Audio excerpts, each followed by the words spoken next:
especially talking to my professors about like academic freedom and like, obvi we know more and more every day the importance of language, whether it's, I don't know, whether it's the prominence of the phrase anti-Semitism when talking about the Israel-Palestine conflict.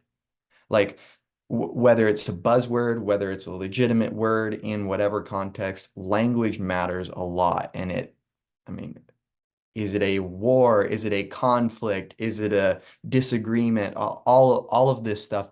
Language is really important. And I think traditionally academia has flourished on the idea of transgressing the common uses of languages, the accepted usage of languages.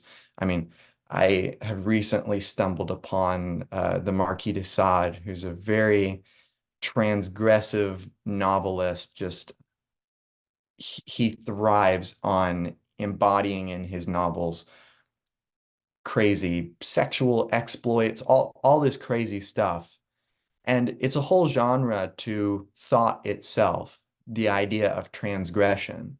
And I think academia especially struggles with you need to be pushing the boundaries. I mean, that's what you're paid to do, is to teach, to learn with people, which means to develop ideas. But then you also have the fact that universities are businesses. They thrive on maintaining a certain amount of status quo. And that really problematizes the idea of what it means to speak freely, because I mean that's never really been a closed concept. It always depends on, well, we know that incitements to violence aren't considered free speech, for example. But what is an incitement to violence? Is stochastic terrorism a form of free speech or is it not? There's no absolute answer to that. But of course, the fact that universities today, where philosophy thrives, or at least is supposed to thrive, is more and more a business, it becomes increasingly challenging to talk about an objective notion of free speech. And it kind of just becomes marred with, oh, well, what do the benefactors of the universities consider free speech, for example? So have you had that discussion with your professors? And what Oh, was their yeah. response? What was their response to that? Just that they feel very nervous about talking about certain topics, and the fact that that's not something you should have to do at a university, because the point of going to a university is talking with points of view that you would never experience in your normal life. I mean, I know a lot of very sheltered people who are finally coming to university and are just learning about stuff that is just, it's a not appalling, it's just confusing that it's the first time they've heard about, maybe it's some strange fact in popular culture, or maybe it's some sort of idea, just stuff that was so obvious to me.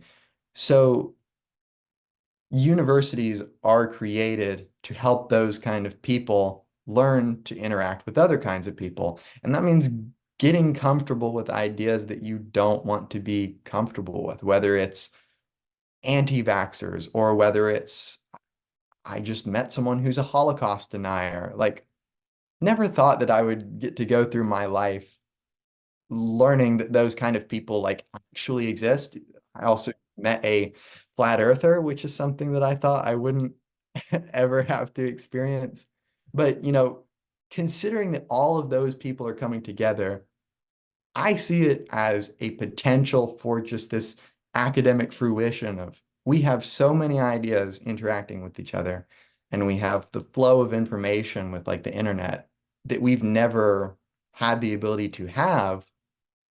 But now it's so easy for students, for example, to go over the heads of their professors and just go straight to the higher ups and say, I didn't like this, have this person fired. Hmm. Yeah, because it seems as if whatever rules and regulations were put in place sort of way back when were for sort of the safety of the students in a way. But that safety bracket has kind of been expanded so wide that even a slight question which could hurt someone's feelings um, becomes something that falls in the bracket of a matter of safety. I don't know if you saw when I forgot his name now, Matt something did the What is a Woman Matt documentary. Walsh. Matt Walsh, yeah, that's it. There was a lot of academic outrage, let's call it, just because he was asking a simple question, but that shouldn't be. He's not making a statement. He's not throwing an insult. He was literally asking a question, which caused outrage because that's a topic that shouldn't be discussed and it needs to be suppressed. And we need to.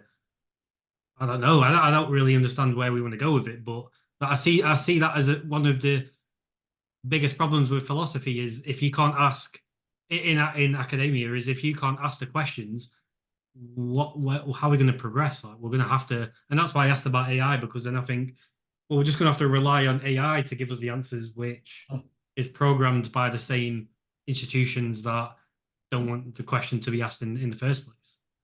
Oh yeah. I mean, like to me, AI is kind of on the precipice of us understanding the tremendous faults in a lot of the presuppositions we hold in academia, in conversations with one another.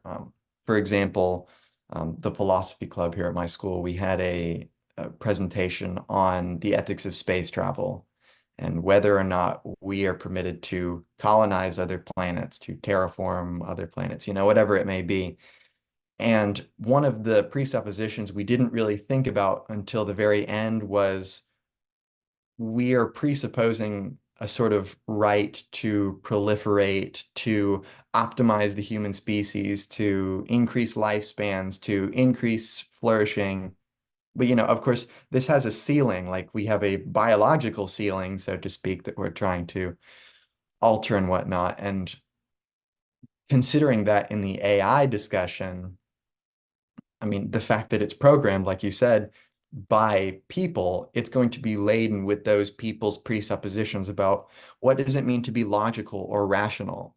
Like those aren't innocent terms, as much as it may seem to be an innocent term. I mean, rationality was one of the backbones of colonialist projects of, oh, these people aren't rational, or Arabs don't have the rational capacity to rule themselves and thus we will colonize them.